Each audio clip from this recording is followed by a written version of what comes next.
बदलापूर अत्याचाराप्रकरणी आरोपीचा आत्महत्येचा प्रयत्न आहे। आरोपी अक्षय शिंदेने स्वतःवर गोळी झाडून घेतलेली आहे। पोलिसांच्या बंदुकीनेच गोळी झाडल्याची बातमी आहे। आरोपी अक्षय शिंदेची प्रकृती गंभीर असल्याची आता माहिती समोर येते। या घडीची सगळ्यात महत्त्वाची ही बातमी आपण पाहतोय। बदलापूर अत्याचार प्रकरणी आरोपीचा आत्महत्येचा प्रयत्न आहे। आरोपी अक्षय शिंदेने स्वतःवर गोळी झाडून घेतलेली आहे। अधिक माहिती देण्याकरता संजय शिरसाट आपल्याशी बोलण्याकरता दूरध्वनीवरून जोडले गेलेले आहेत। काय पहिली प्रतिक्रिया? बदलापूरमध्ये आरोपीनेच आत्महत्येचा प्रयत्न केलेला आहे आणि इतकंच नाही तर पोलिसांच्या बंदुकीनेच गोळी झाडून घेण्याचा प्रयत्न करण्यात येतोय।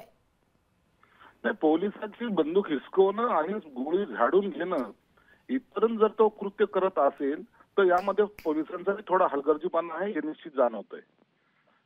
एखाद्या आरोपीला आपण जेव्हा कोर्टात किंवा न्यायालयात घेऊन जात असताना ही सगळं प्रिकॉशन पोलिसांनी सुद्धा घेणं गरजेचं आहे। एक आरोपी ज्याच्याकडे अनेक व्हिडिओ सापडलेले आहेत, त्यांनी एक कृत्य नाही असे अनेक कृत्य केल्याचं उघडकीस यायला लागलेलं आहे, त्याला गांभीर्यानं घेणं गरजेचं आहे। उद्या जर तो आरोपी मेला तर प्रकरण संपलं, विषय संपतो। हे असं नाही तर त्याला जनतेमध्ये मेसेज हा झाला, शिक्षा कशासाठी असते?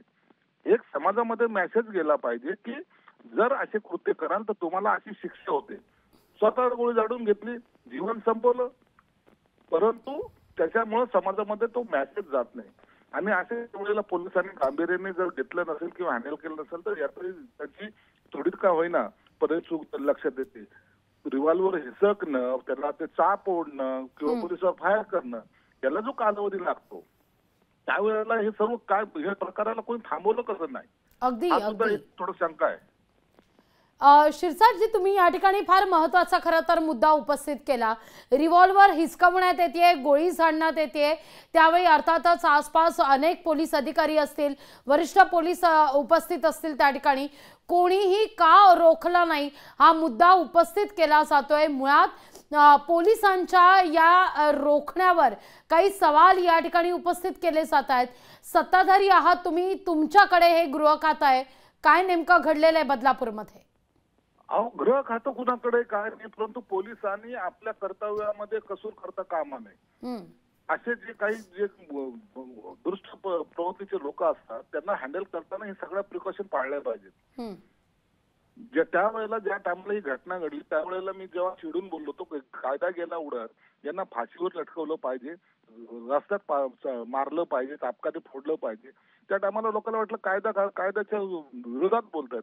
परंतु आज पहा ना, त्या माणसाने आता त्याची प्रकृती जशी आहे मला कल्पना नाही, परंतु जो समजा मी याच्यात तो वारला, काय झालं? परंतु ज्यांचे घर उद्ध्वस्त केले, ज्या मुलींवर त्यांनी असे अत्याचार केलेले आहेत त्यांना तो न्याय नाही म्हणता येणार। त्यांनी केलेलं पापाचं कृत्य त्यांनी आपण स्वतःला संपून हे मिटणार नाही। म्हणून या प्रकाराची गंभीर दखल ही शासनाने सुद्धा घेतली पाहिजे। असा प्रकार घडलाच कसा? एखादा आरोपी रिव्हॉल्वर हिसकून गोळी झाडून घेण्यापर्यंत मग आपले पोलीस काय करत होते हा सर्वसामान्याला पडलेला प्रश्न हे आपण गांभीर्याने पाहिलं पाहिजे। निश्चित। शिरसाटजी, धन्यवाद आमच्याशी संवाद साधला त्याबद्दल। लोकशाही मराठी ऐका, पहा, जागरूक रहा।